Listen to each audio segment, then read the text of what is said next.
कई साल पहले की बात है। मैं जोधपुर के एक छोटे से गांव में प्राइमरी स्कूल में अध्यापक था। मेरे साथ उसी स्कूल में 5 अध्यापक और थे।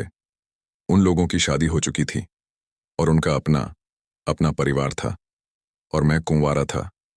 मेरी शादी नहीं हुई थी। सब लोग गांव में मकान भाड़े से लेकर रहते थे और मैं स्कूल के पास ही एक अलग छोटा सा कमरा बना हुआ था जिसमें मैं अकेला ही रहता था। स्कूल के चारों ओर खेत और झाड़ियां थीं। स्कूल गांव से थोड़ी दूरी पर था। स्कूल में बिजली नहीं थी और मैं अकेला अपने कमरे में लालटेन जला के खाना बनाता और खाकर सो जाता था। तभी मेरे एक दोस्त ने बोला कि आप अपना टाइम कैसे निकलते हो? कल से हम लोग खाना खाने के बाद रात में तुम्हारे पास आएंगे। तुम्हारा भी थोड़ा हंसी मजाक में टाइम पास हो जाएगा।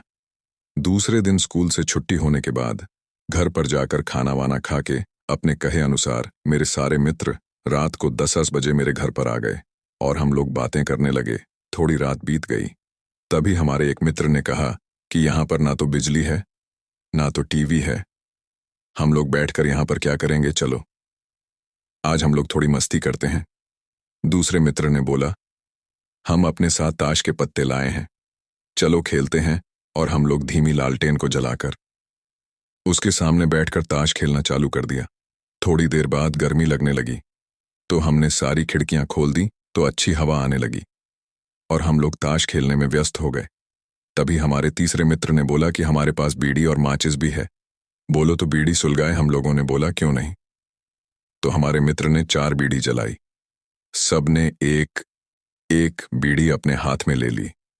तभी एक मित्र ने बोला, अरे मुझे भी तो पिलाओ। हमने हंसकर बोला, क्यों मजाक कर रहे हो, अभी तो तुमने बीड़ी अपने हाथ में ली थी। तो उसने बोला कि हमको तो दिया ही नहीं, हमको लगा कि ये मजाक कर रहा है और हमने ये बात हंसी में टाल दी। दूसरे दिन मेरे मित्र लोग मेरे घर पर फिर से आ गए और बीड़ी ताश के पत्ते खेलने लगे। ये सिलसिला फिर देर रात तक चलता रहा। तभी मुझे लगा कि खिड़की से कोई लंबा सा हाथ अंदर आया और मेरी बीड़ी लेकर चला गया। तब तो मानो कि मेरे होश उड़ गए, लेकिन उसका चेहरा हमें दिखाई नहीं दिया क्योंकि बाहर अंधेरा था और अंदर लालटेन धीमी जल रही थी। यह घटना 4-5 दिन तक मेरे साथ होती रही। तो मैंने छठे दिन जब सवेरे मेरे मित्र लोग स्कूल में पढ़ाने आए तब मैंने ये बात सबको बताई। सबने बोला, हाँ मैंने भी सुना है कि स्कूल के अंदर किसी अध्यापक ने किसी कारण जहर खाकर आत्महत्या कर ली थी और उसी की आत्मा आज भी स्कूल के आसपास भटकती रहती है। तो एक दिन एक मित्र ने बोला, आज हम उससे पूछेंगे कि आप कौन हो, क्या पता कोई आदमी ही हो और हमारी तरह वह भी रात में टाइम पास करने आता हो।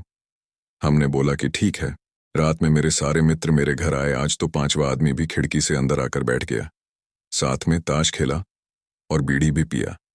जब खेल खत्म हो गया तो वह खिड़की से बाहर जाने लगा। तभी मैंने आवाज दी, काका कल फिर से आओगे? उसने कुछ नहीं बोला। इतना सब होने के बाद उसने हमें कोई नुकसान नहीं पहुंचाया था। हमारे एक मित्र ने उसके मुंह पर टॉर्च जलाई। तभी मैंने उसका हाथ पकड़ लिया, लेकिन टॉर्च के सामने हम लोगों ने उसका थोड़ा बहुत चेहरा देख लिया था। वह काला काला आदमी, मटमैली सफेद रंग की धोती और मुंह पर बहुत सारे चेचक के निशान थे। सब लोग बहुत डर गए। सबने बोला, चलो गांव वालों को बताते हैं। हमने बोला, नहीं, बच्चों के भविष्य का सवाल है, कोई अपने बच्चों को स्कूल में पढ़ने के लिए नहीं भेजेगा।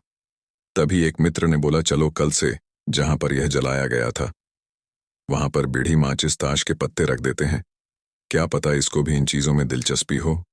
दूसरे दिन हम लोगों ने ऐसा ही किया तो रात में वह अंदर खेलने नहीं आया। हम लोग ऐसा 4-5 दिन में एक बार रख के आ जाते थे।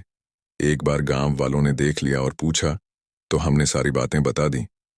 तब से आज भी वहां पर गांव वाले बीड़ी माचिस ताश के पत्ते हफ्ते में एक बार जरूर चढ़ाते हैं और आज भी वह आत्मा किसी को परेशान नहीं करती।